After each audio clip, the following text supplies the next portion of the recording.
உங்களுடைய வாழ்க்கையில கடன் பிரச்சனையா இருக்கலாம், வேற வியாதி நிமித்தமாக பிரச்சனையா இருக்கலாம், வேலை ஸ்தலத்துல பிரச்சனையா இருக்கலாம், வேலை இல்லாம போகலாம், வேலை கிடைக்காம இருக்கலாம், வருகிற வருமானம் மீத எடுக்க முடியாம இருக்கலாம், அல்லது வீடு கட்டி பாதியில நின்றுட்டு இருக்கலாம், அல்லது ஏதோ ஒரு தடை உங்க குடும்பத்துல இருக்கலாம். அக்காவுக்கு கல்யாணம் ஆகாம இருக்கலாம், தங்கச்சி கல்யாணம் ஆகாம இருக்கலாம், குடும்பத்துல ஏதோ ஒரு தடையா இருக்கலாம். ஆண்டவர் சொல்றாரு, நீ விடுதலையாக நாமத்தினால போன்னு சொல்லுங்க. அதுகிட்ட போயிட்டு நீ எங்க இருந்து வந்தாய், அது என்ன உன் பக்கத்து வீட்டு சொந்தக்காரனா, உன் தங்கச்சியா, உன் மாமாவா, எங்க இருந்து வந்தாய்? உடனே சொல்லும், நான் செங்கல்பட்டு மாவட்டத்தில் இருந்து நான் வந்தேன். செங்கல்பட்டு மாவட்டத்தில் எங்க இருந்து வந்த? உடனே அது ஒரு ஊரை சொல்லும். உடனே அங்க எதுக்கு வந்த? அங்க இவன் கிரிக்கெட் விளையாட வந்தான், அவன் மேலே வந்தேன்னோ. இது தேவையா? இந்த கதையெல்லாம் கேட்டு நீ என்ன பண்ண போற? வரலாறு எழுத போற? இல்ல உன்னை பெரியவனா காமிக்க போறோம்? அப்படி அல்ல. இயேசு கிறிஸ்து வல்லமை வந்துனா அவர் பேச மாட்டார். ஒரே வார்த்தை, பலவீனப்படுத்தும் ஆவி என்று சொல்லி ஜெபம் பண்ணி விட்டு போடுறார். அடுத்த நிமிஷம் உங்களுக்கு ஆண்டவர் விடுதலை கொடுக்க வேண்டும் என்றால் நீங்க இருக்கிற இடத்துல ஆண்டவர் அற்புதம் செய்கிறவர். ஆண்டவர் இங்க ஒரு இடத்துல இருந்துன்னு அப்படியே தாவி குச்சி ஊர் ஊரா சுத்துகிற ஆண்டவர் அல்ல. அவர் முழு உலகத்துக்கும் தெய்வம். வானம் அவருடைய சிங்காசனம், பூமி அவருடைய பாதப்படினா இன்னைக்கு அவருடைய பாதத்தில் தான் இருக்கிறோம். பூமி அவருடைய பாதம். இன்னைக்கு அவருடைய பாதத்துல உட்கார்ந்துட்டு இருக்கிறீங்க. அப்போ இந்த இவ்வளவு பெரிய ஆண்டவரை நாம் தேடி திரிய தேவையில்ல. இருக்கிற இடத்துல கூப்பிட்டாலே உங்களுக்கு அற்புதம் செய்வார். ஒரு ஆளை கையை நீட்டி கீழே தள்ளல, கையை நீட்டு பொத்துன்னு உழ வைக்கல, பாக்கெட்ல இருக்கிற கச்சிப்பை தூக்கி எங்கேயும் அடிக்கல, கச்சிப்பை தூக்கி அடிக்கல, இன்னைக்கு கோட்டெல்லாம் தூக்கி அடிக்கிறான். இதோட ஒரு கொடுமை, நேத்து ஒரு வீடியோ பாக்குறேன், ஜப பெண்ணா. இது நாடா ஜப பெண்ணு? ஜபம் பண்ற பெண்ணை பார்த்திருக்கிறேன், ஆனா ஜப பெண்ணு நேத்து தான் பாக்குறேன். அதுல என்ன பண்ணிருக்கு, அவங்க சர்ச்சை பேரை போட்டு ஜப பெண் 15 ரூபாயாம். அது என்ன ஜபமா பண்ண உன் கையில வந்தோன்னியா? கையில வாங்கணும். ஆண்டவரே இந்த மகளை ரட்சியும் ஆண்டவரே, ஆசீர்வதி ஆண்டவரே. ஜபம் பெண்ணும் கிடையாது, ஜப மாலையும் கிடையாது, ஒன்றும் கிடையாது.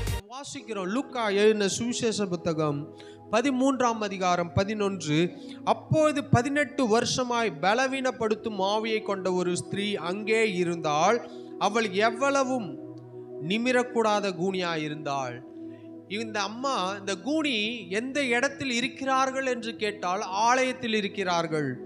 இயேசு கிறிஸ்து 10ஆம் வசனம் வாசிக்கும் போது, ஒரு ஓய்வு நாளில் அவர் ஜெப ஆலயத்தில் போதகம் பண்ணி கொண்டிருந்தார், பிரசங்கம் பண்ணுகிறார். ஜெப ஆலயத்துக்கு இயேசு கிறிஸ்து சென்று பிரசங்கம் பண்ணி கொண்டிருக்கிறார். இன்னைக்கு நீங்க எப்படி இங்க அமர்ந்து கொண்டு இருக்கிறீங்க, இங்க இருக்கிறவங்களுக்கு நான் எப்படி பிரசங்கிக்கிறது போல இயேசு கிறிஸ்து ஜெப ஆலயத்தில் பிரசங்கம் பண்ணி கொண்டு இருக்கிறார். இன்னைக்கு நான் பிரசங்கம் பண்ணி கொண்டு இருக்கும்போது உங்களுடைய முகத்தை என்னால் பார்க்க முடியும், ஆனால் உள்ளத்தை என்னால் பார்க்க முடியாது. அதுதான் உண்மை. உங்களுக்கு பின்னாடி என்ன கிரியை இருக்கிறது என்று எனக்கு தெரியாது. உங்க பின்னாடி யார் நிற்கிறான்னு எனக்கு தெரியாது. உங்களுக்கு என்ன மந்திரம் வச்சிருக்கிறாங்களா, பிலிசுனிய கட்டு வச்சிருக்கிறாங்களா, உங்களுக்கு எவ்வளவு லட்சம் கடன், உங்களுக்கு என்ன பிரச்சனை, உங்க வீட்டுல என்ன பிரச்சனை, உங்க குடும்பத்துல என்ன பிரச்சனை என்று எனக்கு தெரியாது. ஆனால் கர்த்தருக்கு தெரியும். இனி பேசுகிற நான் ஆண்டவருடைய வார்த்தையை பிரசங்கிக்கிறேன், ஆனால் அது உங்களுடைய வாழ்க்கையில் கிரியை செய்யும். இயேசு கிறிஸ்து அன்னைக்கு ஜெப ஆலயத்தில் பிரசங்கம் பண்ணி கொண்டிருக்கும் போது அவர் ஒரு ஸ்திரீயை பார்க்கிறாள். அந்த ஸ்திரீ அதாவது நிமிர முடியாத கூனியா இருக்கிறா. இப்படிதான் இருக்கிறாங்க. இயேசு கிறிஸ்து இப்ப பிரசங்கம் பண்ணும் போது அவர் மூஞ்ச கூட அவங்களால பார்க்க முடியாது. ஆனால் அந்த கூனி தொடர்ந்து ஆலயத்துக்கு வந்து கொண்டே இருக்கிறாள். இன்னைக்கு 2 கை இருக்கு, 2 கால் இருக்கு. நம்ம இந்த சூழ்நிலையே நம்ம பலவீனத்தை பத்தி பேசிட்டே இருக்கிறோம்.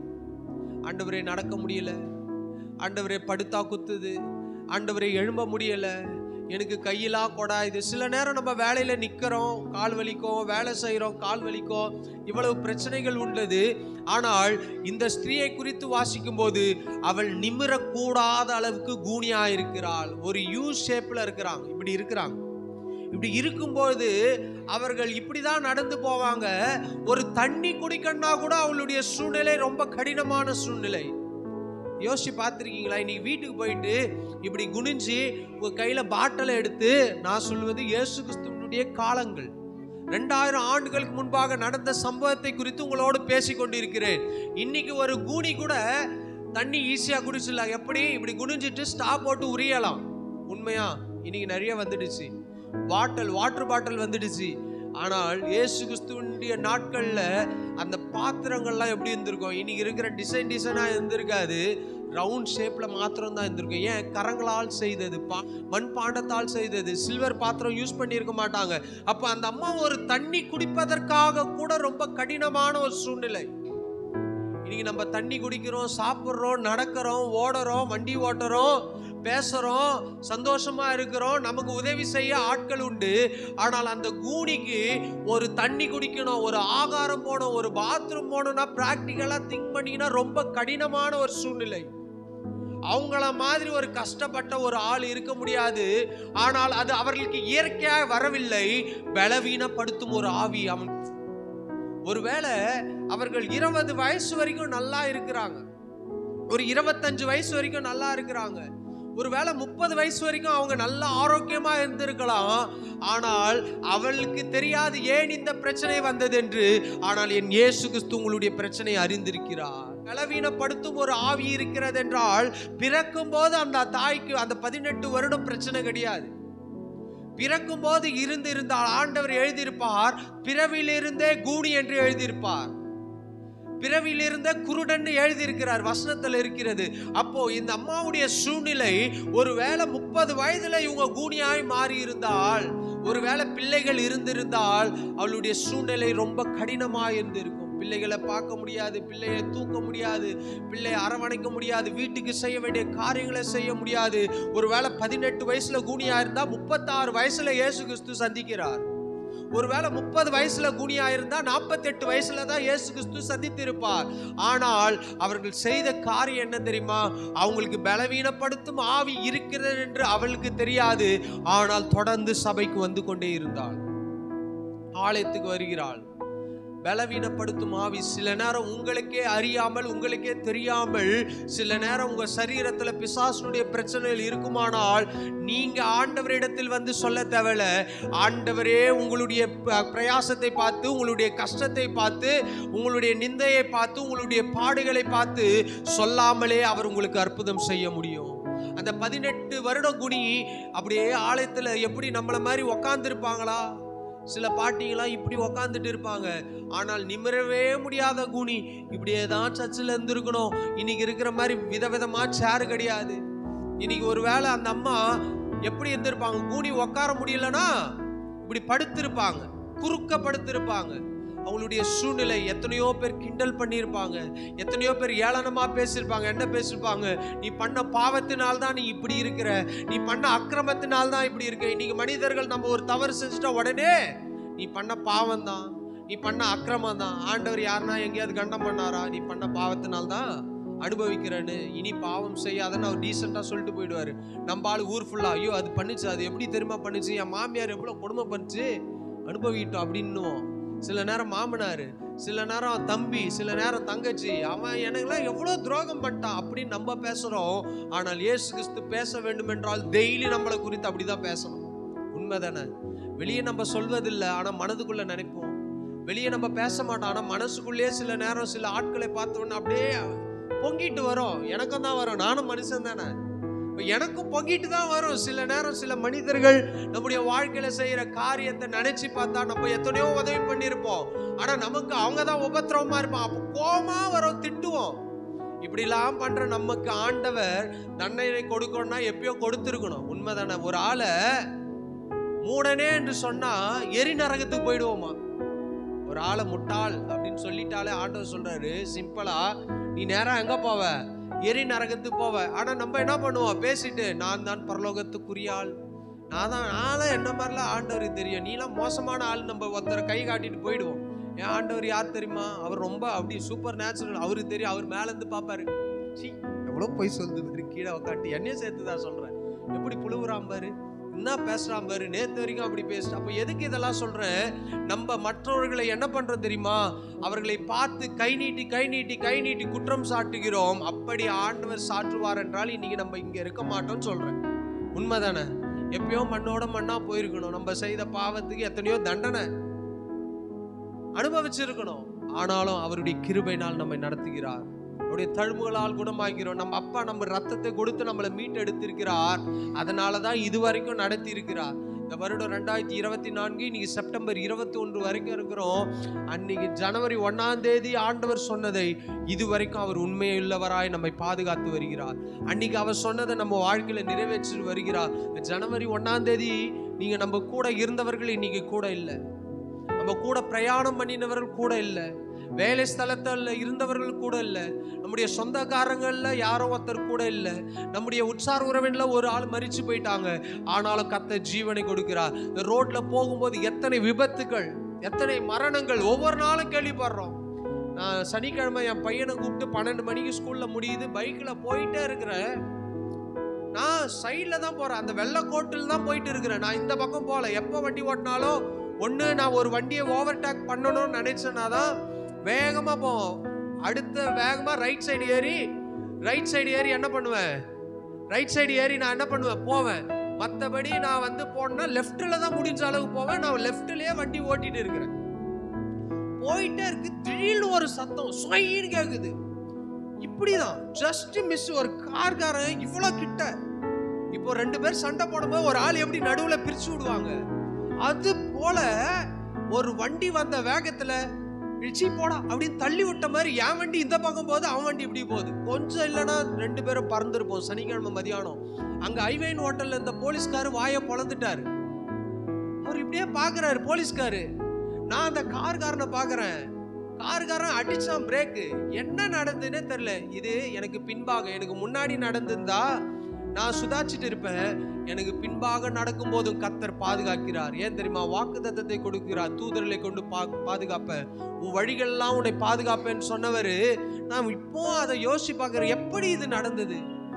அந்த காரு அப்படியே என் கண்ணு முன்னாடி இன்னைக்கு இப்படி என் கண்ணுல இருக்குது. அப்ப அந்த வந்த வேகம், ரோடு அந்த பக்கம் காலியா இருக்கு, முன்னாடி காலியா இருக்கு, பின்னாடி காலியா இருக்கு, வண்டி இல்ல. நான் பாட்டுல ஓரமா போறவனை இடிக்க ஒரு வண்டி வந்தாலும் அவருடைய சித்தம் நம்முடைய வாழ்க்கையில நிறைவேறும் வரைக்கும் ஒண்ணுமே நடக்காது. எதுக்கு சொல்ற? ஆண்டவருடைய வார்த்தை தான் நம்மை பாதுகாக்கிறது. அவர் சொன்ன வாக்குத்தத்தங்கள். எத்தனையோ மரணங்கள் ஒவ்வொரு நாளும். 5 பேர் ஒரே குடும்பத்தை சேர்ந்தவங்க மரித்து போயிட்டாங்க கார்ல போகும்போது. எத்தனையோ நேரங்கள்ல நடந்து போறோம், பஸ்ல போறோம், ரோட்ல போறோம்.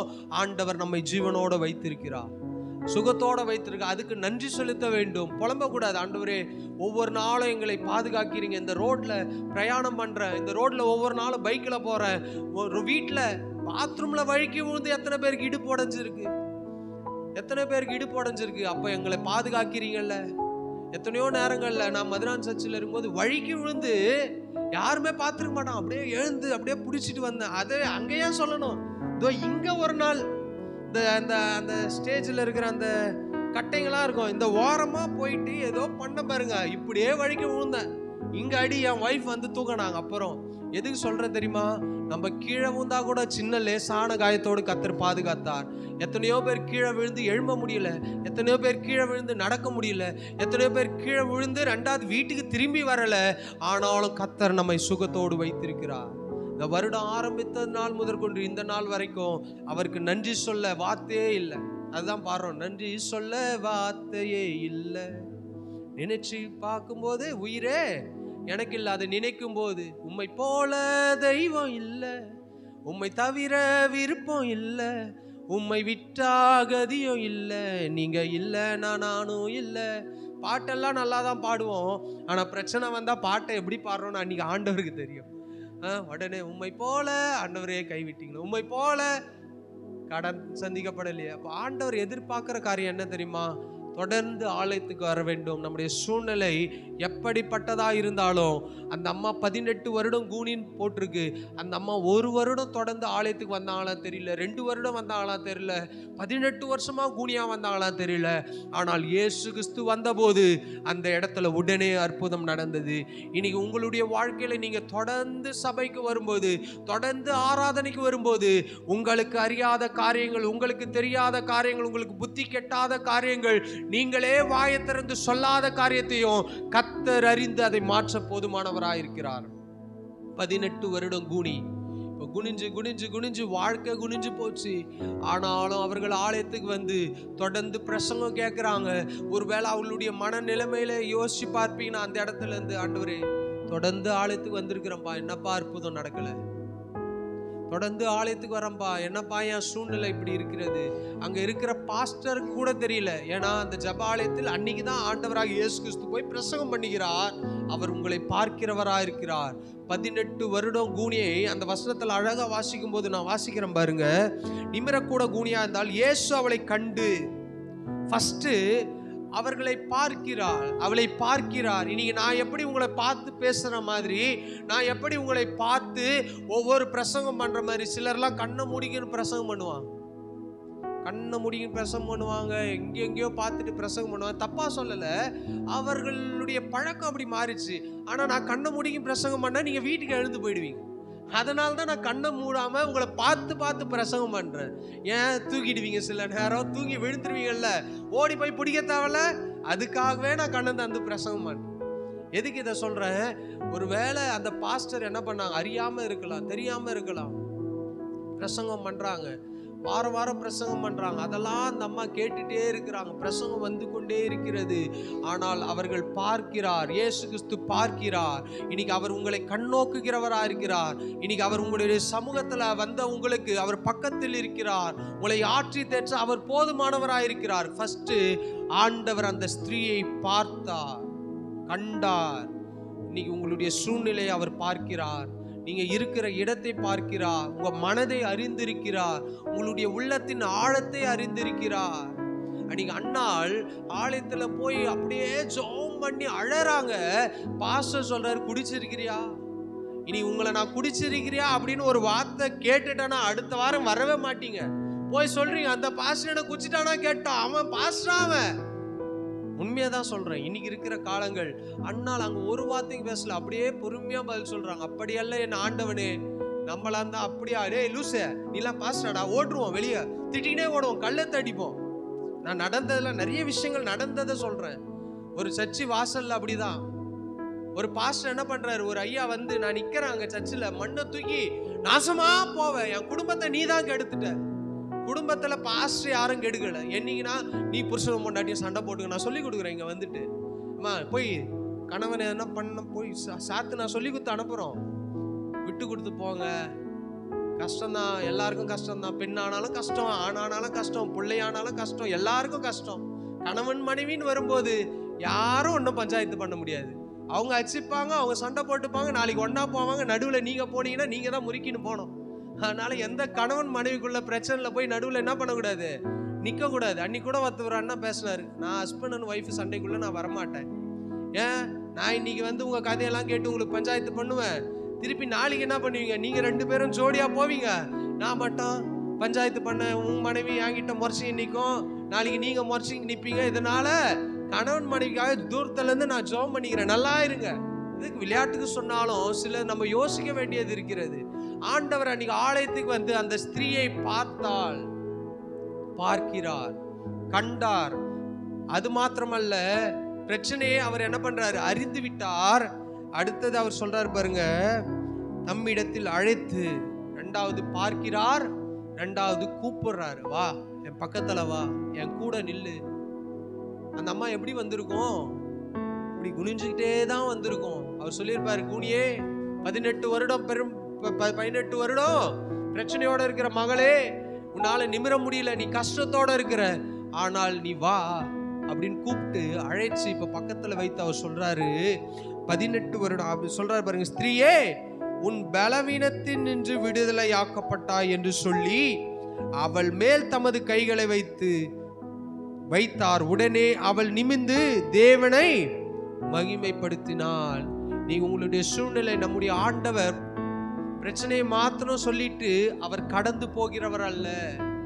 யோபுடைய வாழ்க்கையில நண்பர்கள் வந்து உட்கார்றாங்க, கூட உட்கார்றாங்க, உட்கார்ந்து நீ பாவம் பண்ணியிருப்ப, அதை பண்ணியிருப்ப, இதை பண்ணியிருப்ப, இதை தான் பேசுறாங்க, வேற ஒண்ணுமே அவன் பேசல. இதே தான் சொல்றான், நீ தப்பு பண்ணனால தான் உனக்கு இப்படி ஆயிடுச்சு, நீ தப்பு பண்ணனால தான் உனக்கு தண்டனை கொடுத்துட்டாரு, நீ இப்படிலாம் பண்ணியிருப்ப, அப்படிலாம் ஒரு பக்கம் புலம்பிக் கொண்டிருக்கிறார்கள். இயேசு கிறிஸ்து அந்த அம்மாவை பார்த்து வேற ஏதாவது பேசினாரா?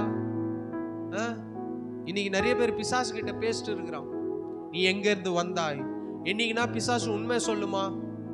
இன்னைக்கு நிறைய பேர் நிறைய வீடியோ பார்த்து ஏமாந்து போறாங்க. யூடியூப்ல யாருன்னா ஒருத்தர் என்ன பண்ணுவாரு, இப்படி கை நீட்டினா பொத்துன்னு விழுவாரு. இயேசு கிறிஸ்து எங்கேயாவது கையை நீட்டினாரா? கையை நீட்டி யாராவது கீழே தள்ளினாரா? வேதத்தில் இல்லாததை நம்பாதிருங்கள். ஏசப்பா எங்கேயும் ஒரு ஆளை வந்து கையை நீட்டி கீழே தள்ளல, கையை நீட்டி பொத்துன்னு உழ வைக்கல, பாக்கெட்ல இருக்கிற கச்சிப்பை தூக்கி எங்கேயும் அடிக்கல, கச்சிப்பை தூக்கி அடிக்கல. இன்னைக்கு கோட்டெல்லாம் தூக்கி அடிக்கிறான். இதோட ஒரு கொடுமை, நேத்து ஒரு வீடியோ பாக்குறேன், ஜப பேனாய் ஜப பெண்ணா. இது நாடா ஜப பெண்ணு? ஜபம் பண்ற பெண்ணை பார்த்திருக்கிறேன், ஆனா ஜப பெண்ணு நேத்து தான் பாக்குறேன். அதுல என்ன பண்ணிருக்கு, அவங்க சர்ச்சு பேரை போட்டு ஜப பெண் 15 ரூபாயாம். அது என்ன ஜபமா பண்ண உன் கையில வந்தோன்னியா, பேனா கையில வாங்கணும், ஆண்டவரே இந்த மகளை ரட்சியும் ஆண்டவரே, ஆசீர்வதியும் ஆண்டவரே. ஜபம் பெண்ணும் கிடையாது, ஜப மாலையும் கிடையாது, ஒன்னும் கிடையாது. இன்னைக்கு மக்கள் எப்படிலாம் ஏமாந்து போய் கொண்டு இருக்கிறார்கள். வேதத்துல ஆண்டவர் செய்யாததை நீங்கள் நம்பாதிருங்கள். ஒரு ஆள் உன் வீட்டுக்கு வந்து தகுடு எடுக்கிறன்னு சொன்னா வீட்டு வாசலே சேர்க்காத. தகுடு வேணுமா கடல போய் வாங்கின்னு சொல்லுங்க. தகுடு இருந்தா நானே வந்து வீட்டுல என்ன பண்றேன், வெல்டிங் பண்ணி வச்சுக்கிறேன்னு சொல்லுங்க. உங்களுக்கு நான் சொல்றேன், தகுடுல எந்த வல்லமையும் கிடையாது, தகுடுல எந்த ஒரு பவரும் கிடையாது, தாயத்துல எந்த ஒரு மந்திரமும் கிடையாது, மந்திர சக்தியும் கிடையாது. ஓகேங்களா? புரிஞ்சுங்க. ஒரு ஆள் உங்க வீட்டுக்கு வந்து உன் முடிய எடுத்துட்டு போய் என்ன பண்ண போறான்? உடனே நம்ம ஆள் யோசிக்கிறான், பாஸ்டர் எங்க வீட்டுல 2 காலச்சு இருந்தது, 2 எலுமிச்சம்பழம் இருந்தது, எடுத்து ஜூஸ் போடு. எனக்கு எலுமிச்சம்பழம் அவ்வளவு பிடிக்கும், அதுல ஏதோ கலர் போடாம இருந்தா எடுத்து கீழே கந்தா கூட நான் எடுத்து வெட்டி ஜூஸ் போட்டுப்பேன். அது மாதிரி ஆளு. நான் எதுக்கு சொல்றேன், சில வீட்டு வாசல்ல எலுமிச்சம்பழம் இருந்து, நான் உதாரணத்து சொல்றேன்னு, ஒரு எலுமிச்சம் விற்கிற ஒரு ஆள் உங்க வீட்டு வழியா போறாரு, பைக்ல ஏத்திட்டு போறாரு எலுமிச்சம் மூட்டைய. போற வழியில 2 எலுமிச்சம் காய் உங்க வீட்டு வாசல்ல ஊந்துச்சு. அது உங்களுக்கு தெரியாது, அது உங்களுக்கு தெரியாது. இப்போ நீங்க அந்த எலுமிச்சை காயை பார்த்து ஐயோயோ யாராவது மந்திரம் வச்சுட்டானா அப்படின்னு பயந்து இருக்கிற நேரத்துல அந்த எலுமிச்சைக்காரி எலுமிச்சை மூட்டையோட வந்து அந்த எலுமிச்சம் பழத்தை எடுத்துட்டு போனா உங்களுக்கு எப்படி இருக்கும்? அப்பா எவனும் மந்திரம் வைக்கலடா, எலுமிச்சம் காயை எங்கேயோ எடுத்துட்டு போகும்போது ஊந்துச்சுன்னா. அது மாதிரிதான் இன்னைக்கு சில நேரம் நம்ம வீட்டு வாசல்ல கிடக்குற எலுமிச்சமோ மற்ற காரியத்தை பார்த்து பயப்படாதீங்க. அது எவன் வச்சானோ அவன் எடுத்துன்னு போட்டான் வந்து, இல்லையா நீங்க எடுத்து கர்த்தருக்கு ஸ்தோத்திரம். ஆண்டவர் சொல்றாருல, நீ எல்லாவற்றுக்கும் ஸ்தோத்திரத்தோட விண்ணப்பத்தோட ஜெபம் பண்ணி சாப்பிடு, ஸ்தோத்திரம் பண்ணி சாப்பிடுங்க. என்ன சில ஆட்கள்லாம் இது வேணாம் அது வேணாம், எனக்கு சிலது பிடிக்காது வேணான்ற சில ஆட்கள் நல்லா இருப்பான். நேற்று ஒரு அம்மா கிட்ட பேசும்போது சொல்றாரு, டாக்டர் சுகர்ன்னு சொல்லிட்டாரு, அதுல இருந்து எதுவுமே சாப்பிட மாட்டாரு என் பையன், சுகர்ன்னு சொல்லிட்டாராம். நான் சொன்னேன், அம்மா எல்லாருடைய வாழ்க்கையிலும் சுகர் இருக்கு, எல்லா மனுஷன் உடம்புலயும் சுகர் இருக்கு, என் பையன் உடம்புல சுகர் இருக்குது, அந்த அண்ணன் உடம்புல சுகர் இருக்கு. அது எல்லை மீறி போகும்போது அது வியாதி என்று நம்ம சொல்றோம். இப்போ எதுக்கு இதெல்லாம் சொல்றேன்? பயம், மனிதனுக்கு பயம். இன்னைக்கு நான் என்ன எதுக்கு சொல்றேன்னா, இன்னைக்கு நான் உங்களை பார்த்தால் உங்களுடைய பிரச்சனையை நீக்க மாட்டேன், பிரச்சனைக்காக ஜெபம் பண்ணுவேன். கர்த்தர் தான் அற்புதம் செய்வார், அவர் பார்க்கிறார். யாரையும் நம்பாதீங்க, 10 இடத்துக்கு ஓடாதீங்க, ஆண்டவர் உங்களை பார்க்கிறார். நீ விசுவாசித்தால் தேவனுடைய மகிமையை காண்பாய், விசுவாசித்தால் தேவனுடைய மகிமையை காண்பாய்ன்னு வசனம் போட்டிருக்கு. இன்னைக்கு விசுவாசம் என்கின்ற வார்த்தையை நாம் பிடித்துக் கொள்கிறோம், ஆனால் அந்த விசுவாசத்தின்படி நாம் வாழ்கிறோமா? எனக்கு ஒரு சகோதரி தெரியும், ஒரு நாள் சர்ச்சில் இருக்கும்போது அதிகாலை ஜெபம் நடத்திட்டு இருக்கிறேன். அப்போ ஒரு பையனுக்கு கயிறு கட்டி, வாலிப பையன் நல்லா செம்ம சூப்பரா இருக்கிறான், அவன் 2 கையும் 2 காலம் கட்டி தூக்கிட்டு வந்து சர்ச்சில் போடுறாங்க. நான் ஜெபம் முடிச்சுட்டு கேட்கிறேன், என்ன பிரச்சனை கேட்கிறேன். இவனுக்கு பிசாசு போராட்டம், நைட்டு எங்க ஊர்ல இருக்கிற எல்லா கூரை வீட்டு மேலே ஏறி கூரையை பிரிக்க ஆரம்பிச்சுட்டான் அப்படின்னு சொல்றாங்க. இப்போ நாங்க அவுத்து விட மாட்டோம், எங்களுக்கு பயமா இருக்கு. நான் நடந்த சொல்றேன், சின்ன காலனி மதுராந்தத்துல இருக்கு, அந்த ஊர் பையன் தான் அவன். நல்லா உடம்புல ஒண்ணுமே இல்லை, ஒரு டவுசர் மட்டும் தான் போட்டு எடுத்துட்டு வரான். ஓண்டா கூட பிடிக்க முடியாது, சட்டை இருந்தா கூட அவனை பிடிச்சிக்கலாம், வெறும் ஒரு டவுசரோட இருக்கிறான். அவனை கூப்பிட்டு வந்து போடுறாங்க. நான் சொல்றேன், அவிழ்த்து விடுங்க. ஐயோ வேணாம், பயப்படாதீங்க. அப்புறம் நான் போய் அவிழ்த்து அவனுக்காக ஜெபம் பண்ண, ஆண்டவர் விடுதலை கொடுத்தார், சுகத்தை கொடுத்தார். அப்புறம் நான் சொன்னேன், கொஞ்ச நேரம் சபையில இருந்துட்டு என்ன பண்ணுங்க போங்கன்னு சொன்னேன். கொஞ்ச நேரத்துல அப்படியே நான் என்ன பண்றேன், சர்ச்சில் இருக்கிறேன். ஒரு 7 மணி ஆகுது, 8 மணி ஆகுது. ஒரு அம்மா, அங்க வேலை செய்யற ஒரு அம்மா வருது. வந்து உடனே அங்க இருக்கிற எல்லாரையும் கூப்பிட்டு குசு குசு குசுன்னு பேசுது. நான் உடனே, நீ என்ன பேசுவ தெரியாதா, இவ்வளவு நாள் நான் இங்க இருக்கிறேனே, இவ்வளவு நாள் பாக்குறேனே, நம்ம ஆட்கள் எங்க சூனிய வைப்பாங்க, எங்க பில்லி சூனிய வைப்பாங்க, எங்க வந்து என்ன பண்ணுவாங்க, கல்லை தடிப்பாங்க, எல்லாத்தையும் பார்த்து பழகிட்டேன். அப்போ நான் அந்த அம்மாவை பார்த்து கொஞ்ச நேரத்துல அந்த அம்மா கொஞ்சம் அங்கேருந்து நைஸா அப்படியே என்ன பார்த்துக்கினே இப்படியே போகுது. சரி போ போ அப்படின்னு சொல்லிட்டு நானும் நீ போறியா நான் வரேன்னு சொல்லிட்டு அவங்க கிட்ட போனேன். கிட்ட போயிட்டு நின்றுட்டு நான் ஒன்றும் பேசல. அவங்க என்ன சொன்னாங்க, செங்கல்பட்டுக்கு போன்னு சொல்லியிருப்பாங்களே, அங்கே ஒரு அம்மா இருக்குன்னு சொல்லியிருப்பாங்களே, உப்பு கொடுப்பாங்கன்னு சொல்லியிருப்பாங்களே, மிளகு கொடுப்பாங்கன்னு சொல்லி. ஆமாம் பாஸ்டர், எப்படி கரெக்டாக சொல்கிறீங்க? அந்த அம்மாவுக்கு இதே வேலை தான். ஆத்துமா தான் செய்கிற ஊழியத்தை விட்டு ஆத்துமாவை துரத்துற ஊழியத்தை பார்த்துங்க. அப்புறம் நான் சொன்னேன், உங்களுக்கு ஆண்டவர் விடுதலை கொடுக்க வேண்டும் என்றால் நீங்கள் இருக்கிற இடத்துல ஆண்டவர் அற்புதம் செய்கிறவர். என் ஆண்டவர் இங்கே ஒரு இடத்துல இருந்துங்கன்னு அப்படியே தாவி குச்சி ஊர் ஊரா சுத்துகிற ஆண்டவர் அல்ல. அவர் முழு உலகத்துக்கும் தெய்வம். வானம் அவருடைய சிங்காசனம், பூமி அவருடைய பாதப்படினா இன்னைக்கு அவருடைய பாதத்தில் தான் இருக்கிறோம். பூமி அவருடைய பாதம். இன்னைக்கு அவருடைய பாதத்தில் உக்காந்துட்டு இருக்கிறீங்க. அப்போ இந்த இவ்வளவு பெரிய ஆண்டவரை நாம் தேடி திரிய தேவையில்ல, இருக்கிற இடத்துல கூப்பிட்டாலே உங்களுக்கு அற்புதம் செய்வாருங்க. இன்னைக்கு எப்படி ஆயிப்போச்சு தெரியுமா? ஒரு வியாதி, ஒரு பிரச்சனைனா யாருன்னா ஒருத்தர் சொல்லிடக்கூடாது. அந்த பாஸ்டர் கிட்ட போயிட்டா என்ன பண்ணும்? அற்புதம் நடக்கும், அற்புதம் நடக்கும். எங்க மாமாவுக்கு உடம்பு சரியாம ஆயிப்போச்சு. உடம்பு சரியில்லை, பிரச்சனை, பல்லு வலின்னு ஆரம்பிச்சு எங்கேயோ போயிடுச்சு அந்த பிரச்சனை. அப்போ இன்னொரு பாஸ்டர் சொல்றாரு, சென்னையில ஒரு பாஸ்டர் இருக்கிறார், அந்த பாஸ்டருக்கு நீங்க போன் பண்ணீங்கன்னா அவர் உங்களுக்காக ஜெபம் பண்ணாரு, நல்லா ஆயிடும். நானும் கூட இருக்கிறேன், நானும் பாஸ்டர் தானே, என்ன ஜெபம் பண்ண சொன்னியா நீ? நானும் கூட இருக்கிறேன். சரி ஃபோன் பண்ணார். ஃபோன் பண்ண உடனே அந்த பாஸ்டருக்கு லவுட் ஸ்பீக்கர்ல போட்டு இப்படி வைக்கிறாரு. உடனே அந்த பாஸ்டர் சொல்றாரு, பிரதர் உங்களுக்கு மந்திரம் கட்டி இருக்கிறது, உங்களுக்கு பில்லி சூனிய கட்டி இருக்கிறது, கர்த்தர் நீங்க ஒரு வாரம் வாங்க, தொடர்ந்து வாங்க, கர்த்தர் அற்புதம் செய்வார் இப்படின்னு சொல்றாரு. நீங்க நடக்கத்தான் சொல்றேன். நான் சொல்லும் போது நானும் யோசிக்கிறேன், ஓ பில்லி சூனிய கட்டு, மந்திரம் கட்டுனா நீ ஜெபம் பண்ணும் போது அற்புதம் ஆண்டவர் செய்வார், விடுதலை கொடுப்பார் அப்படின்னு சொல்லிட்டு நான் அமைதியா இருக்கிறேன். இவர் பேச்ச கேட்டுக்கின்னு இவரும் வீட்டுல இருந்து வியாதி, அது கேன்சர் பிரச்சனை. இன்னைக்கு எப்படி ஆகி போகுது தெரியுமா? சில நேரங்கள் மந்திரம் கட்டு உனக்கு என்ன பிரச்சனை என்பது ஒரு பாஸ்டர் சொல்றாருன்னா போங்க, நான் போவேனான்னு சொல்ல மாட்டேன். உண்மையாவே தீர்க்கதரிசி இருக்கிறார்கள், உண்மையாவே உங்களை குறித்து அப்படியே புட்டு வைக்கிற தீர்க்கதரிசிகள் இருக்கிறார்கள், நான் இல்லைன்னு சொல்லல.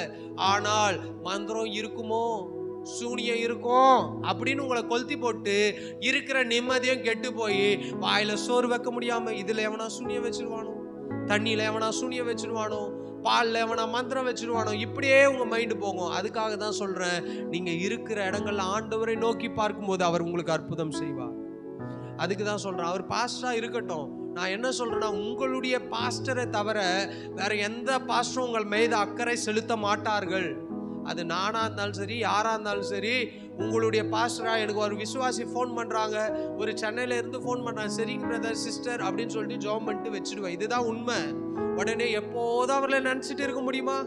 நினைச்சிட்டு இருக்க முடியாது. என் விசுவாசிக்கு இருக்கிற பிரச்சனைக்கே எனக்கு ஜெபம் பண்ண நேரம் பத்தாது. இப்போ எதுக்கு இதெல்லாம் சொல்றேன்? மற்றவர்களை நம்பி ஓடாதிருங்கள், இயேசு கிறிஸ்து உங்களை பார்க்கிறார். இங்கே அங்கே ஓடும் போது உங்க வாழ்க்கையில விசுவாசம் இல்லாம தான் இந்த பாஸ்டர் கிட்ட போனா அற்புதம் நடக்குமா, ஏசப்பா கிட்ட வந்தா அற்புதம் நடக்குமா? ஃபர்ஸ்ட் நீங்க சொல்லுங்க. ஏசப்பா கிட்ட வந்தா அற்புதம் நடக்கும் என்று தெரிந்து ஏன் நாம் அநேக இடத்துக்கு ஓடிக்கொண்டு இருக்கிறோம்? ஏன் ஓடிக்கிட்டு இருக்கணும்? அவசியம் இல்லை. உங்க பணம் வேஸ்டா போகும். நான் சொல்றேன், உங்க பணம் வேஸ்டா போகும், உங்க நேரம் வேஸ்டா போகும், உங்களுடைய உடம்பு தான் வேஸ்டா போகும். சுத்தி சுத்தி சுத்தி சுத்தி நீ ஒரு பாஸ்டர் கிட்ட போய் நடக்கல தெரிஞ்ச போதே தெரிஞ்சுக்கணும், ஆண்டவர் பாஸ்டர் மூலமாய் அற்புதம் செய்கிறவர் அல்ல, அவர் டைரக்டாவே அற்புதம் செய்வார். நான் ரெக்கமெண்டேஷன் பண்றேன், அவ்வளவுதான். நான் இந்த ஒரு ஸ்பீக்கர் இருக்கு, இந்த ஸ்பீக்கரை நான் வாங்கி உங்க கையில கொடுக்கிறேன். நான் அதுக்கு கம்பெனி ஓனரு இல்லை. அப்ப நான் என்ன பண்றேன்? ஒரு ஸ்பீக்கர் கம்பெனி நடத்த வேண்டும் என்றால் நான் ஒரு இடத்தில் இருந்து வாங்கி தான் உங்களுக்கு தரேன். ஆனால் அது எங்க விற்கிறான்னு தெரிஞ்சா நீங்களே டைரக்டா போயிடுவீங்க. ஆரம்ப காலத்தில் விசுவாசியா இருக்கும்போது, ஆரம்ப ஸ்டேஜில் இருக்கும்போது, பாஸ்டர் எனக்காக வேண்டுதல் செய்யுங்க, பாஸ்டர் எனக்காக ஜெபம் பண்ணுங்க, பாஸ்டர் எனக்காக விண்ணப்பம் பண்ணுங்க, பாஸ்டர் எனக்காக அப்படி நீங்க வந்த காலங்கள் போய் இன்னைக்கு டைரக்டா போனோம். கரெக்டுங்களா? சில நேரம் என்ன பண்ணுவோம், சில ரகசியம் தான் தெரிஞ்சா, எந்த ஹோல்சேல்ல வாங்கிறதுக்கும் ரீட்டைல்ல வாங்கிறதுக்கும் வித்தியாசம் இருக்கு. நான் சொல்றேன், உங்களுக்காக நான் ஜெபிப்பதை காட்டிலும், உங்களுக்காக நான் வேண்டுதலை காட்டிலும் ஆண்டவர் டைரக்டா என்கிட்ட வரணும்னு எதிர்பார்க்கிறார். நீ தம்பி இருக்கிறான், உக்காந்துட்டு இருக்கிறான், என்கிட்ட வந்து அண்ணா எனக்கு பென்சில் வேணும், எங்க அம்மா கிட்ட சொல்ல அப்படின்னு சொல்லும்போது, சரி ஆண்டி தம்பி என்கிட்ட சொன்னா பென்சில் இல்லாம கொஞ்சம் ஒரு அக்கா கொஞ்சம் பென்சில் வாங்கி கொடுத்துருங்க, ஒரு வாரம் சொல்றேன். அடுத்த வாரம் வரும்போது என்கிட்ட வரான், அண்ணா எங்கள் அம்மாவுக்கு கொஞ்சம் சைக்கிள் வாங்கி கொடுக்க சொல்லுங்க. போகிறேன், அக்கா பையனுக்கு கொஞ்சம் சைக்கிள் வாங்கி கொடுங்களேன். சரி, அவங்களும் வாங்கி கொடுக்குறாங்க. திருப்பி 3வது வாரம் வரான், அண்ணா ஃபீஸ் கட்டல எங்கள் அம்மா, கொஞ்சம் சொல்லுங்களேன். இப்போ நான் போய் அம்மா கிட்ட சொன்னேன், அம்மாங்க ஃபஸ்ட்டு ஒரு முறை அமைதியாக இருப்பாங்க, ஏதோ அண்ணன் கிட்ட பேசுகிறான்னு அமைதியாக இருப்பாங்க. 2வது ஏதோ அண்ணன் கிட்ட ஆவேசத்தில் சொன்னா, மனசில் இருக்கிறத என்கிட்ட சொன்னா திட்ட போகிறேன்னு சொன்னான்னு. ஆனால் ஃபீஸ் கட்டுன்னு சொல்லும் போது, ஏய் நான் படிக்க வைக்கிறேன், அவராடா உன்னை படிக்க வைக்கிறாரு, என்கிட்ட கேட்க வேண்டியதாண்டா. இன்னைக்கு ஆண்டவரும் அப்படிதான். ஆரம்ப காலத்தில் நீங்க பாஸ்டர் கிட்ட சொன்னீங்க, வேண்டுகொண்டீங்க, அது ஒரு ஸ்டேஜ், ஒரு லெவல். இப்போ நெக்ஸ்ட் லெவல் என்ன தெரியுமா? டைரக்டா, அப்பா உதவி செய்யுங்கப்பா, நான் உன் பிள்ளை தானே, நீங்க கேட்கிற லெவலுக்கு போயிட வேண்டும். அதை தான் ஆண்டவர் எதிர்பார்க்கிறார். இன்னைக்கு ஆண்டவருக்கு ஒரு ரெக்கமெண்டேஷன் தேவையில்லை. நான் ஒரு கம்பெனிக்கு இன்டர்வியூ போவதற்காக மதுராத்தில் இருக்கிற காந்தி நகர்ல இருக்கிற ஆர்சி சர்ச்சுக்கு போயிட்டு ஒரு லெட்ரு வாங்கணும். சரிங்களா? அப்போ நான் ஐடிஐ முடிச்சிருந்தேன். உரகுடத்தில் ஒரு கம்பெனியில் எனக்கு இன்டர்வியூ. அது டான் பாஸ்கோலேருந்து எனக்கு ஒரு இருந்தது, ஒரு ரெக்கமெண்டேஷன் லெட்டர் கேட்டாங்க. அதுக்கு நான் என்ன பண்ணேன், நேராக ஆர்சி ஃபாதர் கிட்ட போயிட்டு அங்கே போய் நின்று அவர்கிட்ட சொன்னேன். ஒரு அண்ணனை கூப்பிட்டு போயிருந்தேன் கூட, அந்த சர்ச்சுக்கு அந்த ஃபாதரை பார்க்கறதுக்கு ஒரு அண்ணனை கூப்பிட்டு போயிருந்தேன். நேராக கூப்பிட்டு போய், அண்ணா கொஞ்சம் ரெக்கமெண்டேஷன் பண்ணுங்க. அவரும் வந்தார். ஃபாதர் நமக்கு தெரிஞ்சவர் தான், கொஞ்சம் சைன் மட்டும் போட்டி கொடுத்துருங்க, அவர் வேலைக்கு போனோம் அப்படின்னு சொல்கிறாரு. உடனே என்ன பண்ண தெரியுமா அந்த ஃபாதரு, உடனே அந்த அண்ணனை கொஞ்சம் வெளியே, சரி பிரதர் நீங்கள் கொஞ்சம் வெளியே நில்லுங்கன்னு அனுப்பிச்சு விட்டு, அவர் என்கிட்ட கேட்ட ஒரு வார்த்தை, எதுக்கு எனக்கு ரெக்கமெண்டேஷன், நீயே டைரெக்டாக வந்து கேட்டுருந்தா நான் சைன் போட மாட்டேனா, எதுக்கு நீங்கள் ரெக்கமெண்டேஷன், நீ டைரெக்டாக வந்து கேட்டிருக்கலாமேப்பான்னு சொன்னார். எதுக்கு? இன்னைக்கு சில நேரம் ஆண்டவரும் இதை தான் சொல்கிறாரு, நீ யாரிடத்தில் நான் போய் நீ எனக்காக ஜெபம் பண்ணு கேட்காத, டைரெக்டாக என்னை நோக்கி கூப்பிடு, நான் உனக்கு அற்புதம் செய்வேன். இதுதான் மற்றவர்களுக்கும் நம்முடைய ஆண்டவருக்கும் உள்ள வித்தியாசம். இன்னைக்கு அநேக மனிதர்கள் மற்ற மனிதர்களிடத்தில் பெரிய பாஸ்டர் கிட்ட போயிட்டு, பெரிய அக்கா கிட்ட போயிட்டு, ஜாம் பண்ற ஒரு ஆண்டி கிட்ட போயிட்டு, எனக்காக ஜாம் பண்ணு இப்படிலாம் சொல்லிட்டு இருக்கிற உலகத்துல இருக்கும்போது ஆண்டவர் சொல்றாரு, நீ மற்றவனிடத்தில் போய் நிற்காத, என்னை நோக்கி கூப்பிடு, நான் உனக்கு டைரக்டா அற்புதம் செய்வேன். ஆண்டவர் அவர் இருதயம் அப்படிதான் இருக்கிறது. இன்னைக்கு ஆண்டவர் அந்த கூனியை அழைத்த உடனே அங்க மற்றவங்க இடத்தெல்லாம் கூப்பிட்டு அங்க வித்தெல்லாம் காமிக்கல. இன்னைக்கு ஒரு ஆள் பிசாசு பிடிச்சி ஆடிச்சுட்டு வச்சுக்கலாம், இப்படி குதிக்குதுன்னா உடனே அது தலைய பிடிச்சி எங்க இருந்து வந்தாய். இன்னைக்கு நான் பிசாசு உண்மையை சொல்லுமா சொல்லுங்க. பிசாசு அவன் பொய்யன், பிசாசு வஞ்சிக்கிறவன். இன்னைக்கு ஒரு ஆள் பிசாசு பிடிச்சி இப்படி குச்சின்னு இருந்தா அவன் தலைய பிடிச்சி, நீ எங்க இருந்து வந்த, எந்த ஊர்ல இருந்து வந்த, எப்படி வந்த, இவ்வளவு கேள்வியை கேட்கறாங்க. இன்னைக்கு நான் சொல்றேன், ஒரு ஆளுக்கு பிசாசு பிடிச்சிருக்கிறா, உன் கையை நீட்டினால அந்த பிசாசு ஓடும். இயேசு கிறிஸ்து சில இடத்துல சொல்றாருல, சில இடத்துல கேட்குறாங்க, நான் லேகியோன்னு சொல்லுது, ஆனா எல்லா இடத்துலயும் ஆண்டவர் கேட்கல. இன்னைக்கு நான் எதுக்கு சொல்றேன்னா, பிசாசுடைய வல்லமையை காட்டிலும் என் ஆண்டவருடைய வல்லமை பெருசு. அதனால பிசாசு கிட்ட போய் நேரத்தை வேஸ்ட் பண்ணாதீங்க, பேசாதீங்க. ஒரு ஆளுக்கு பிசாசு பிடிச்சிருக்கு, நீ ஜெபம் பண்ணும்போது ஆடுதா, இயேசுவின் நாமத்தினால போன்னு சொல்லுங்க. அதுகிட்ட போயிட்டு நீ எங்கேருந்து வந்தாய், அது என்ன உன் பக்கத்து வீட்டுக்கு சொந்தக்காரனா, உன் தங்கச்சியா, உன் மாமாவா, எங்கேருந்து வந்தாய், உடனே சொல்லும், நான் செங்கல்பட்டு மாவட்டத்திலிருந்து நான் வந்தேன்னோ. செங்கல்பட்டு மாவட்டத்தில் எங்கேருந்து வந்த, உடனே அது ஒரு ஊரை சொல்லும். உடனே அங்கே எதுக்கு வந்த, அங்கே இவன் கிரிக்கெட் விளையாட வந்தான், அவன் மேலே வந்தேன்னோ. இது தேவையா? இந்த கதையெல்லாம் கேட்டு நீ என்ன பண்ண போற, வரலாறு எழுத போற, இல்லை உன்னை பெரியவனா காமிக்க போறோம்? அப்படி அல்ல. இயேசு கிறிஸ்துவின் வல்லமை வந்ததுன்னா அவர் பேச மாட்டார். ஒரே வார்த்தை, பலவீனப்படுத்தும் ஆவி என்று சொல்லி ஜெபம் பண்ணி விட்டு போயிடுவார். அடுத்த நிமிஷம் அது போய்விடும். இன்னைக்கு உங்க வாழ்க்கையில் இருக்கிற எல்லா பலவீனங்களை கர்த்தர் மாற்ற போதுமானவராக இருக்கிறார். இங்க இயேசு கிறிஸ்து அவர் பார்த்தார், இரண்டாவது அழைத்தார், பக்கத்தில் தம்மோடு கூப்பிட்டுகிறார். மூன்றாவது, பலவீனத்தினின்று விடுதலையாக்கப்பட்டாய். வேற ஏதாவது பேசினாரா? வேற ஏதாவது ஒரு வார்த்தை எக்ஸ்ட்ரா பேசினாரா? பலவீனத்திலிருந்து விடுதலையாக்கப்பட்டாய். காலை நேரத்துல விடுதலை இல்லாம இருக்கிறீங்க. அந்த தாயாருக்கு 18 வருஷம் கூனி பிரச்சனை.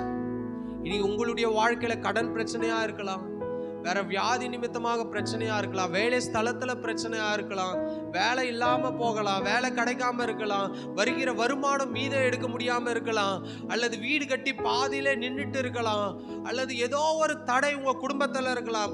அக்காவுக்கு கல்யாணம் ஆகாம இருக்கலாம், தங்கச்சி கல்யாணம் ஆகாம இருக்கலாம், குடும்பத்துல ஏதோ ஒரு தடையா இருக்கலாம். ஆண்டவர் சொல்றாரு, நீ விடுதலை ஆக்கப்பட்டாய்.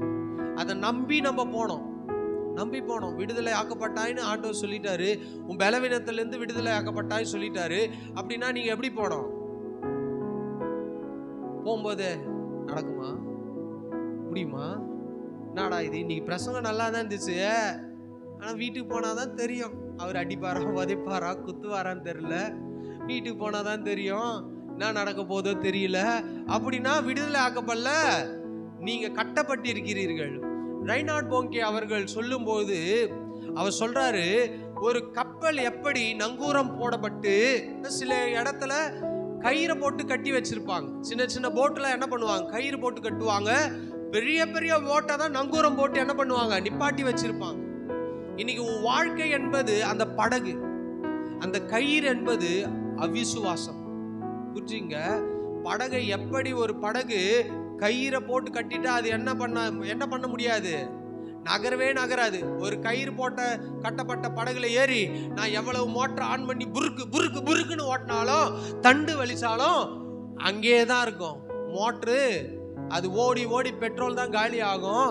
தண்டு வலிச்சாலும் கப்பல் முன்னாடி போகாது. அப்ப அந்த போட் முன்னாடி போகணும்னா அந்த கயிறை முதலாவது கழட்ட வேண்டும். கயிறை கழட்டிட்டு அதை தூக்கி போட்டுட்டோ அல்லது அடியில போட்டுட்டோ அந்த கப்பல் ஓனர் என்ன பண்ணணும், அந்த மீனவன் அந்த கப்பலை இப்போ இயக்கும் போது அது எப்படி லக்கை நோக்கி ஓடுகிறது போல உன் வாழ்க்கையில் இருக்கிற அந்த அவிசுவாசம் என்கின்ற கயிறை நீங்கள் கழட்டி போட்டால்தான் உங்களுடைய லக்கை நீங்கள் அடைய முடியும். இப்போ புரியுதுல்ல? விசுவாசம் அவிசுவாசத்துக்கு உள்ள வித்தியாசம் என்ன தெரியுமா? எல்லாருடைய வாழ்க்கையில அவிசுவாசம் உண்டு. சில நேரம் நமக்கும் யோசிப்போம், ஏன் ஆண்டவரே நடக்காம போயிடுமோ அப்படின்னு நம்ம யோசிப்போம். ஆனா ஆண்டவர் சொல்லுவாரு, நடக்கும், காத்திரு, பொறுமையா இரு. கர்த்தருக்கு காத்திருக்கிறவர்களுக்கோ புது பலன். இப்ப கர்த்தருக்கு காத்திருங்கள், பொறுமையா இருங்கள். அந்த 18 வருடம் கூனி அவள் தொடர்ந்து ஆலயத்துக்கு வந்தாள். அற்புதம் நடக்காவிட்டாலும் ஆலயத்துக்கு வந்தாள். என் பாஸ்டர் என்னை பார்க்காவிட்டாலும் ஆலயத்துக்கு வந்தாள். அவர் பேசாவிட்டாலும் ஆலயத்துக்கு வந்தாள். பலவீனத்தோடு ஆலயத்துக்கு வந்தாள். உட்கார முடியாமலும் ஆலயத்துக்கு வந்தாள். சாப்பிட முடியல, தண்ணி குடிக்க முடியல, ஆனாலும் ஆலயத்துக்கு வந்தாள்.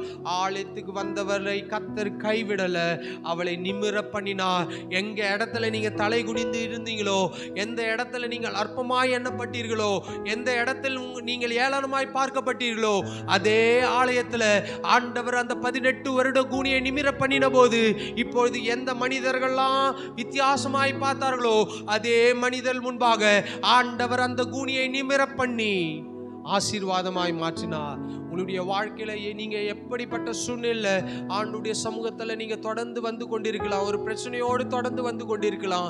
ஆனாலும் அதன் மத்தியில அவர் உங்களை சந்திக்கப்படும் போது குனிந்த இடத்துல, அற்பமாய் எண்ணப்பட்ட இடத்துல, தள்ளப்பட்ட இடத்துல, ஒன்றுக்கும் உதவ மாட்டா என்று சொன்ன இடத்துல ஆண்டவர் உங்களுடைய தலைகளை உயர்த்தி வைத்து அழகு பார்க்கிற தெய்வமா இருக்கிறார். இந்த காலை நேரத்துல வந்த உங்களுடைய வாழ்க்கையிலையும் ஆண்டவர் செய்ய போதுமானவராயிருக்கிறார். பலவீனம் இருந்தது உண்மை, பலவீனப்படுத்துகிற ஆவி அவளுக்குள்ள இருந்தது உண்மை. 18 வருடம் அதே ஆலயத்துல இருந்த மக்கள்லாம் இவள் கூனி, இவள் கூலி, ஒரு சின்ன பையன் கூட அந்த கூனி பாட்டியை கூப்பிடு பட்ட பெயராய் வைத்திருப்பார்கள். உண்மை அதுதானே? தலையில முடி இல்லைன்னா போதும், அது நமக்கு நம்மள மாதிரி தலையில முடி இருந்தாலும் எவனுமே இருந்திருக்க மாட்டான். ஆனா அந்த தண்ணி பிரச்சனைல கொஞ்சம் முடி போயிடுச்சுன்னா உடனே சொட்ட தலைன்னு சொல்லிடுவான் நம்ம ஆளுங்க. உண்மை அதுதான், பிராக்டிக்கலா பேசுற. ஆனா நம்ம அன்னைக்கு பழைய போட்டோ எடுத்து பார்க்கும்போது எவ்வளவு அழகா முடிந்தது, இனி தொட்டு பார்க்க கூட ஒண்ணுமே இல்லையே. உண்மை.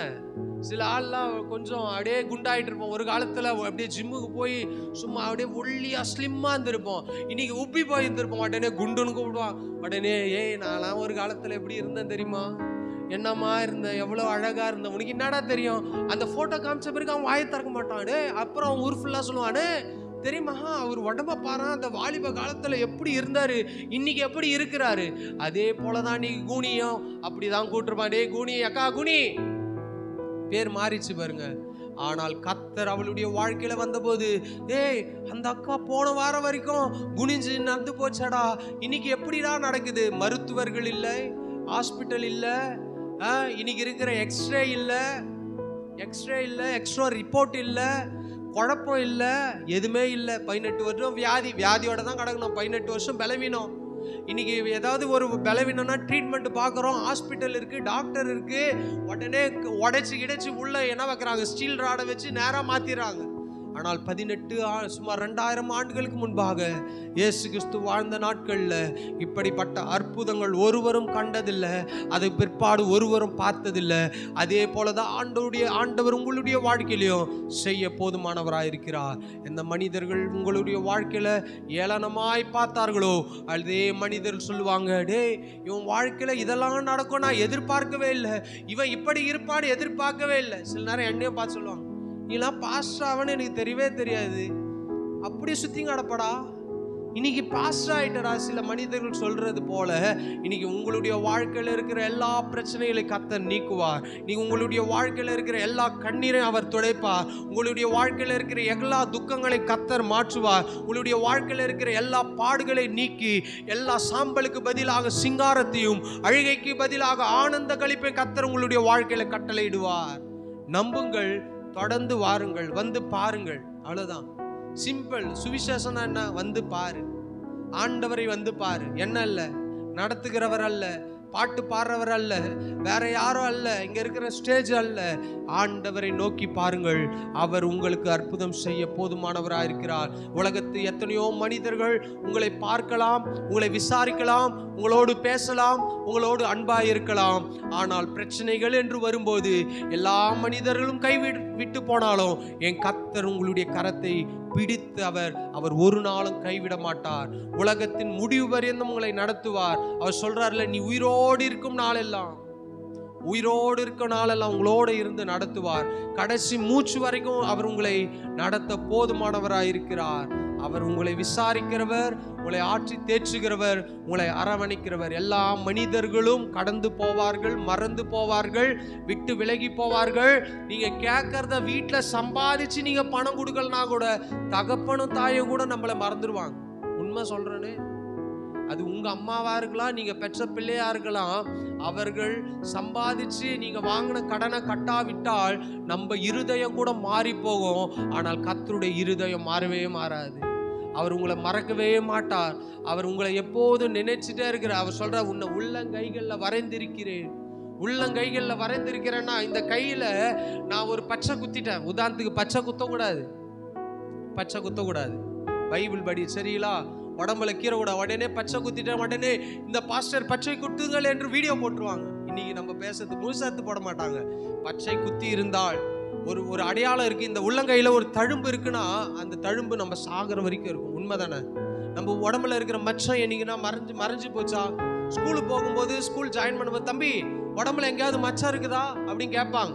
அவன் உடனே தேடி பார்ப்பான், கையில் இருக்குதா, காலில் இருக்குதா, எல்லாத்தையும் தூக்கி பார்ப்பான், சட்டையை கட்டி பார்ப்பான். உடனே எழுதுவாங்க, அவர் நெஞ்சில் கொஞ்சம் மச்சம் இருக்கு, அவர் காதில் ஒரு மச்சம் இருக்கு. இது ஏன் எழுதுறாங்கன்னா, அது நம்மை விட்டு போகாது, அப்படியே இருக்கும், எவ்வளவு ஆண்டுகளா இருந்தாலும் இருக்கும். அதே போலதான் ஆண்டவர் சொல்றாரு, நான் உன்னை என் உள்ளங்கைகள்ல உன்னை வரைந்திருக்கிறேன். அப்படின்னா என்ன அர்த்தம் தெரியுமா? அவர் போகும்போதெல்லாம் உங்களை பார்த்து கொண்டே இருக்கிறார். அவர் நீங்க என்ன வழியில போயிட்டு இருக்கிறீங்க, எந்த பாதையில போயிட்டு இருக்கிறீங்க, சரியான பாதையில் தான் போறீங்களா, தவறான பாதையில் தான் போகிறீங்களா, அவரை நோக்கி பார்க்கிறீங்களா என்று அவர் பார்த்து கொண்டே இருக்கிறார். உள்ளங்கைகளில் வரைந்த ஆண்டவர் ஒரு நாளும் உங்களை மறப்பதில்லை, கைவிடுகிறதில்லை, விட்டு விலகவும் மாட்டார். அவர் உள்ளங்கையில வச்சிருக்கிறார்னா உங்க நம்பிக்கை யார் மேல இருக்கணும்? நீங்க நடத்துகிற பாஸ்டர் மேல இல்ல, நீங்க யூடியூப்ல பாக்குற வீடியோல வர பாஸ்டர் மேல கிடையாது, அல்லது உங்களுடைய 10 வருஷம் 40 வருஷம் 50 வருஷம் பாஸ்டருக்கு நல்லது நன்றி செலுத்துறோம், நன்றியுள்ள இருதயத்தோடு அவங்களுக்கு இருக்கணும். அதை விட ஆண்டவர் தான் மேலானவர். சாலமோனை காட்டிலும், பிரபுக்களை காட்டிலும், நம்மை நம்பினவர்களை காட்டிலும் என் கர்த்தர் மேலானவர், சிறந்தவர்.